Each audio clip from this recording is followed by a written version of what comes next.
골로새서 4장 6절 말씀입니다. 자, 한글 개역 개정 성경을 제가 읽어드리겠습니다. 너희의 말을 항상 은혜 가운데서 소금으로 맛을 냄과 같이 하라. 그리하면 각 사람에게 마땅히 대답할 것을 알리라. 제가 안디옥 사본에서 직역하고 있는 원전 직역 성경을 읽어드릴게요. 너희 말을 항상 은혜 가운데서 컴마하고 소금 치듯 할지니 컴마하고 이로써 너희가 각 사람에게 어떻게 대답해야 할 것을 알리라. 직역을 하면 이렇게 할 수 있습니다. 자, 한글 기존 성경은 천주교가 가지고 있는 알렉산드리아 사본 계열에서 중국어로 번역되어 있는 것, 그 다음에 일본어로 되어 있는 것을 참고해가지고 우리나라 성경을 옛날 할아버지들이 번역을 한 겁니다. 그래서 생각보다 많이 틀려 있습니다죠. 우리 정통 개신교에서 성경은 천주교가 가지고 있는 알렉산드리아 판이 아니고 바울이 목회했던 안디옥 교회 성도들이 보존했던 안디옥 계열의 사본에서 직역을 해야 되는 겁니다. 그래서 제가 지금 한 42년에 걸쳐서 지금 헬라어, 히브리어 이런 원어를 중심으로 번역을 하고 있습니다. 원어의 근거에서 직역을 해보니까 한글 기존 번역과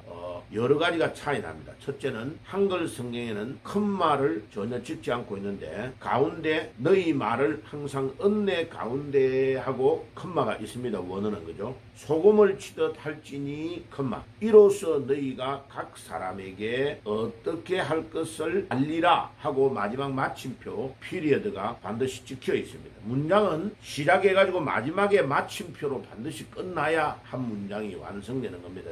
자, 그래서 하나하나 조금 강해를 하면 이렇습니다. 너희 말을 항상 은혜 가운데 하라. 은혜라는 이 단어 헬라어에서 하리스라는 단어인데 이 단어가 굉장히 중요해요. 자, 우리가 어떤 일을 하든지 보세요. 은혜를 받지 못하고 하면 하나님께서 좋아하시지 않아요. 그러니까 교회에서 생활하는 사회에서 생활할 때에 분명히 그 사람이 맞는 말은 늘 하는데 듣는 사람이 엄청 기분 나쁜 경우가 많잖아요. 그죠? 그런 경우가 은혜를 받지 않는 말과 행동을 할 때에 상대방에게 그렇게 느낌이 오는 겁니다. 그러니까 은혜를 받는다는 말은 그 많은 사람들이 하나님이 무엇을 원하는가를 알 수 있도록 행동하는 거죠. 그게 은혜를 받고 하는 사람과 은혜를 받지 않는 사람의 차이입니다. 자, 아무리 우리가 열심히 일하고 노력하고 애를 써도요, 하나님이 그 사람에게 은혜를 안 주시잖아요. 그러면 아무 일도 의미가 없이 헛일로 끝나버려요. 그래서 바울이 늘 성경을 시작할 때에 신약 성경을 13권을 기록한 바울이 하나님의 은혜와 평강이 너희에게 있을지어다. 은혜 다음에 평강을 이야기합니다.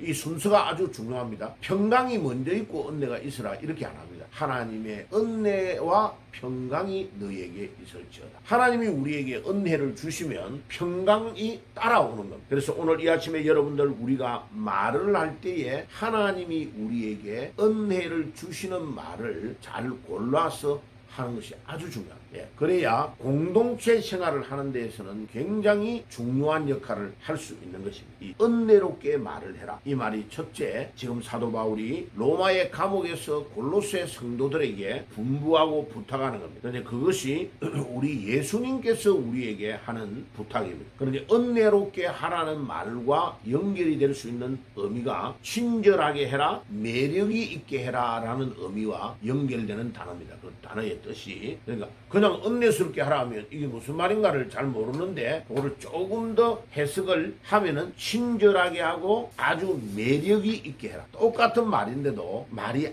아주 그 사람에게 지혜롭게 나오면 우리가 만나면 참 그 사람의 말을 들을 때 기분이 좋잖아요. 그죠? 그 사람하고 대화할 때마다 마음에 참 기쁨이 있고 감사가 넘치는 경우가 그거를 은혜롭게 말을 한다는 겁니다. 그 말을 굉장히 이쁘게 잘하는 사람이 있죠. 그런 사람을 말을 은혜롭게 한다. 그래, 그리스도의 인해 은행이 항상 사랑과 친절로 가득해야 함을 강조합니다. 두 번째, 자, 말을 할 때에 소금을 치듯 한다는 단어의 이 뜻이 뭘까? 여러분 보세요. 음식을 하는 사람이 음식을 할 때에 맛을 내기 위하여 소금을 넣잖아요. 그죠? 소금을 넣는데 소금을 탁 넣어가지고 이 소금이 완전히 녹아가지고 간이 쫙 음식에 빼어가면 소금이 고루 퍼져나가서 완전히 음식에 딱 스며들어가서 먹어보면요 맛이 아주 좋잖아요. 그런데 소금이 완전히 녹기 전에 소금이 씹히면서 고루 녹아지지 않았을 때는 맛을 제대로 못 느끼잖아요. 그러니까 우리의 말을 할 때에 소금이 음식물에 간이 딱 빼어 들어가서 완전히 녹아서 소금이 들어가는 것을 느끼지 못하고 음식의 맛만 느낄 수 있도록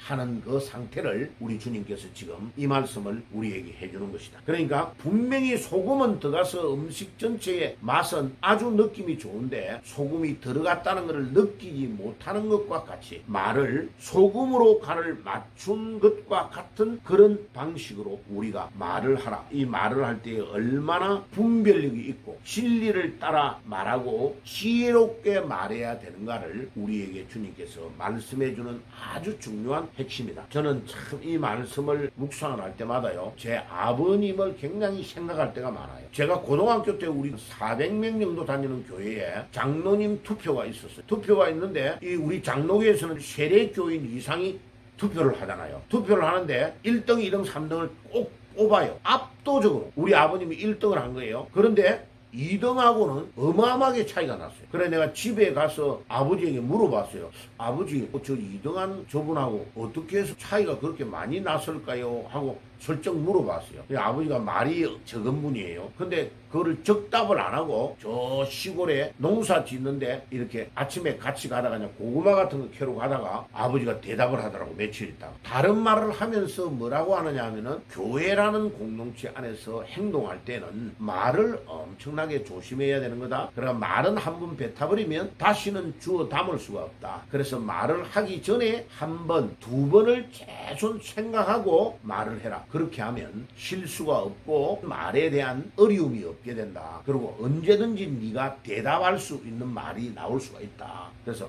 말을 조심하면 사람들이 너를 싫어하는 적이 없고 항상 좋게 대한다. 그래 아버지가 교회에서 하는 것 중에 제일 중요하게 여기는 부분이 말을 조심하는 것이다. 그리고 명절날 가정예배를 볼 때에 가족들 다 모였는 데서도 항상 설교할 때에 성경 본문을 택해가지고 이렇게 강조할 때에 아들 며느리 다 장로 아니면 권사 아니면 목사인데 말을 조심해라. 말만 조심하면 교회 안에서 90%는 문제가 일어나지 않는다라는 것을 늘 강조했어요.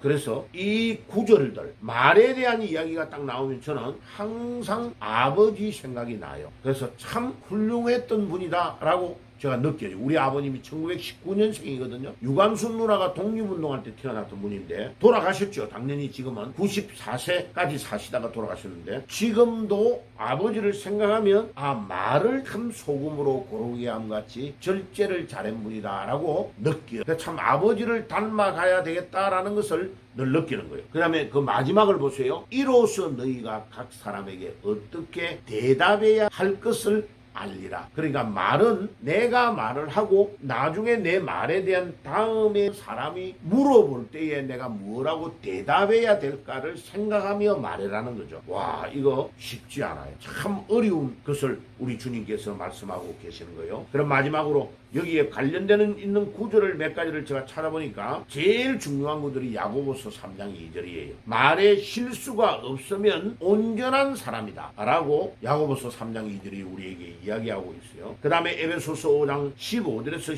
16절 그런즉 너희가 어떻게 행할지를 자세히 주의하여 지혜 없는 자같이 하지 말고 오직 지혜 있는 자같이 하여 세월을 아끼라. 때가 악하니라. 자, 말을 행동을 조심해라. 베드로전서 3장 15절에 너희 마음에 그리스도를 주로 삼아 거룩하게 하고 너희 속에 있는 소망에 관한 이유를 묻는 자에게 항상 대답할 것을 준비하되 온유와 두려움으로 하라. 우리 주님께서 우리에게 이렇게 말씀하셨습니다. 오늘도 이 말씀을 우리가 기억하며 너희의 말을 항상 은혜 가운데서 소금을 치듯 할지니 이로써 너희가 각 사람에게 어떻게 대답해야 할 것을 알리라 하신 주님의 말씀을 오늘도 우리가 붙잡고 승리하는 하루가 되시기를 주의 이름으로 축복합니다. 기도하겠습니다. 주님 감사합니다. 오늘도 우리에게 골로새서 4장 6절의 말씀으로 교훈해 주시니 감사합니다. 오늘도 이 말씀을 붙잡고 우리가 승리하는 하루가 되게 해 주옵소서. 예수님의 이름으로 기도드리옵나이다. 아멘.